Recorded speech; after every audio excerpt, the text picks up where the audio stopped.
Do ponto de vista político, já começa com a ideia que a Revolução de 30 é a primeira insurreição, vamos dizer, que toma o Estado Nacional. Porque o Brasil é rico na sua história, né, de muitos acontecimentos, com revoltas, com revoluções, sei lá o nome que se queira dar, né, desde a da colônia, Emboabas, a Guerra dos Mascates, Inconfidência Mineira, Inconfidência Baiana, depois Confederação do Equador, já no Império, né, Balaiada, Cabanagem, Sabinada, enfim. Né? Agora, a Revolução de 30 ela já começa numa articulação que era uma chapa da Aliança Liberal do Rio Grande do Sul com a Paraíba, com João Pessoa, ela pega parte do Nordeste, de Minas Gerais, e ela consegue, por primeira vez, ela é articulada não no Rio de Janeiro, né? Porque a República e a Independência eram coisas do Rio de Janeiro. Vamos dizer, foi onde ocorreu o cenário da coisa, né? Se a gente analisar. Ela vem desses estados, quer dizer, sai do Rio Grande do Sul e vai para o, enfim, sobe por Santa Catarina, Paraná, entra em São Paulo, enfim, e chega no Rio de Janeiro. Ela é o primeiro acontecimento, acho, desse tipo, que toma esse caráter nacional desta forma. E ela, do ponto de vista econômico, vai trazer uma unificação da economia para o mercado interno.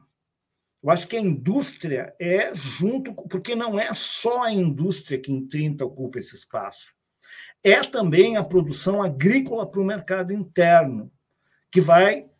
Por isso que o Vargas tem uma base de apoio dos proprietários de terra, e ele mesmo como fazendeiro, porque a ideia aí era que essa indústria, que se chamava na época indústria natural, ela vai ser matéria-prima para a industrialização.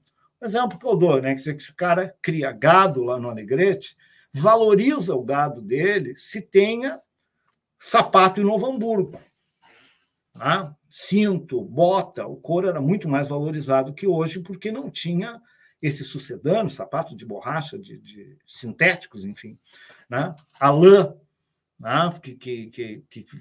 que é matéria-prima, enfim, toda essa criação, o trigo, o Rio Grande do Sul era considerado, na época, celeiro do Brasil, porque ele produzia esses produtos para o mercado interno. Então, isso, junto com a indústria, dá um foco para a economia brasileira que jamais tinha tido antes. Né? Porque o Brasil sempre vinha... Isso, o Celso Furtado é quem mais explora isso na formação econômica do Brasil. O Brasil sempre se voltou para fora, desde o ciclo do pau-brasil. Né? Depois era a cana-de-açúcar, eram os minérios, e depois a economia do café, e a borracha na Amazônia. Então, diz assim, ó, eu tenho... Na Amazônia se produz borracha, manda para o exterior. Lá no Nordeste produz cana-de-açúcar e algodão, manda para o exterior. Cacau na Bahia, manda para o exterior. Minério em Minas Gerais, manda para o exterior. Né? Café em São Paulo. Então, a ideia de tu fazer uma reviravolta na economia, com a ideia que tu tenha uma população suficiente para sustentar o mercado interno. Né? Seja de indústria, seja do setor primário. Né? Então, isso é uma coisa que é uma mudança muito grande. Então, quer dizer, a ideia de estatizar o subsolo, né, é uma coisa muito forte dentro do Brasil, porque antes de 30, os estados e as empresas estrangeiras negociavam com os governadores. Né? Prefeito contraía dívida externa, sem aval do governo federal. Né? Os estados poderiam cobrar impostos para passar um produto de São Paulo para o Paraná, pagava imposto, como se parece uma coisa meio feudal até. A ideia que tu passava de um lugar para outro tinha que pagar um imposto. Né? Então, essa, que às vezes se chama, né, uma centralização, essa centralização era a Constituição do Estado Nacional, porque antes não podia falar do ponto de vista econômico como um Estado Nacional. Né? Que nos Estados Unidos, por exemplo, que é um país grande também, foi de baixo para cima, por uma questão muito peculiar da sociedade americana, mas que no Brasil não havia. No Brasil não era federalismo, havia uma desintegração, vamos dizer assim. Não era um federalismo que se une como as colônias americanas. Então, e havia possibilidade disso. Tá? Havia possibilidade. Então, por exemplo, aí é criada a Fábrica Nacional de Motores, a famosa FNME. Né? É inexplicável o Brasil até hoje não ter uma indústria automobilística local. Tá? Todos os grandes países consideram transporte uma questão estratégica. Tá? Então, assim foi as estradas de ferro, isso foi nos Estados Unidos, foi na União Soviética ou na Rússia, né? Já antes, Índia, eles vão estabelecer. Né? Então, por exemplo, o trem, mas perdemos a tecnologia do trem porque era na primeira onda da Revolução Industrial. Mas o Japão, que era um país bem menor, entrou depois e tem o trem moderno japonês, né? que é decantado. Quer dizer, isso poderia ter sido feito. Né? Essa fábrica de motores, né, ela, enquanto não foi fechada a fábrica, não havia forma de ela, da oposição. Aqui no Brasil, veja, a gente conseguiu criar a Embraer porque teve apoio militar, né? Que conseguiu fazer. O Brasil consegue produzir aviões e não conseguiu produzir automóveis. Né? Que até um país que é a Itália, Suécia, na época, tem um mercado muito menor que o Brasil e conseguiram ter fábricas nacionais de automóveis. Só para dar um exemplo disso. Né? Então, naquilo que foi possível, né, é uma coisa sui generis que surge, né, muito difícil. Foi o único país da América Latina que conseguiu avançar no processo de industrialização até mais tarde, né? Até os anos 70, enfim, né? Porque também existia um grupo militar que era a favor disso por uma questão de segurança nacional. Né? E o próprio Geisel, no segundo PND, mostra isso. Mas mesmo antes, né? Porque no Brasil, né, depois de 64, há o que os militares, esses que tomam o poder, eles não aceitavam era o trabalhismo do Vargas, essa coisa que assustava eles, principalmente a questão da hierarquia dentro do Exército, né? Com soldados e marinheiros, aquela questão toda que vai aflorando em 64. Mas eles não eram a favor de privatizações, é diferente do que houve no Chile e na Argentina. Né? Eles tinham uma posição estratégica, quase todos eles. Né? Isso, inclusive, na criação da Petrobras. Isso né? eu dizer. Uhum.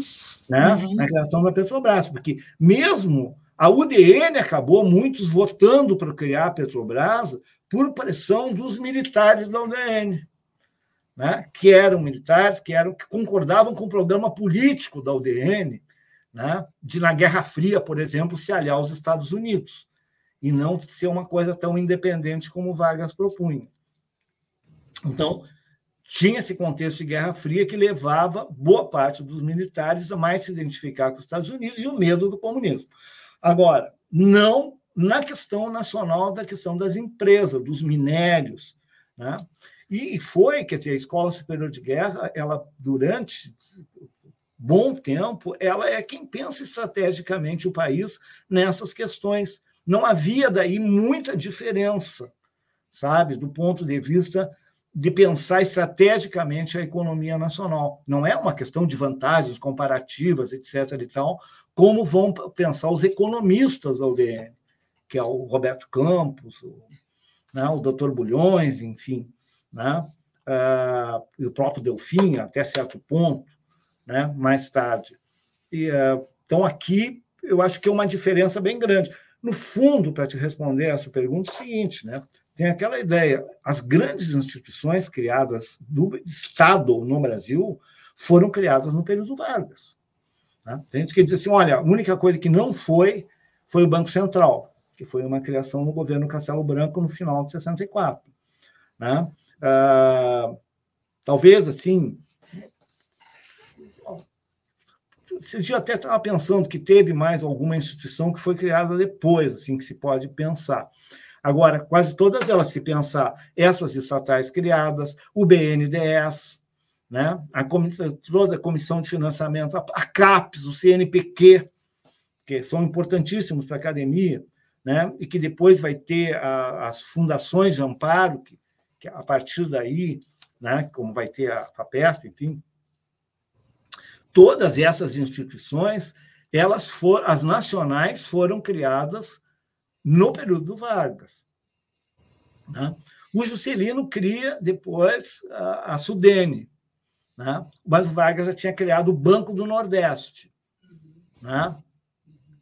Então, essas outras instituições, isso vai dar cara vai ser as coisas mais importantes para a criação do que eu chamei de nacionalidade, né? Porque o IBGE, vocês imaginem, quer dizer, o IBGE é do final do Estado Novo, 1944, 45. Como é que um país do tamanho do Brasil não vai ter um órgão para fazer estatística, né?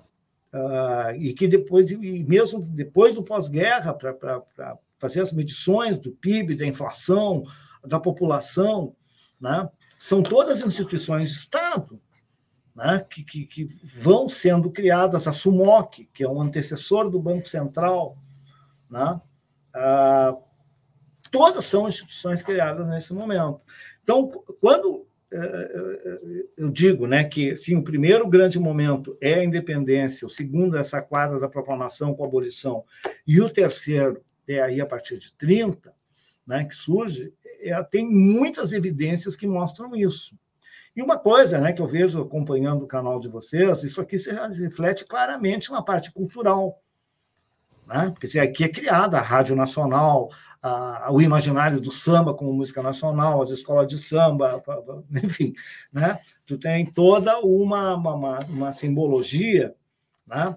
Se manifesta na arte, isso vem desde o final da década de 20, no movimento antropofágico, pau-brasil, enfim, né? Todos os movimentos que são voltados para essa construção de nacionalidade. No Vila Lobos expressa, de certo modo, essa ideia, né? E o samba, a aquarela do Brasil, enfim, né? Toda essa coisa que vai ser mostrada em todas essas instâncias. E também nas universidades,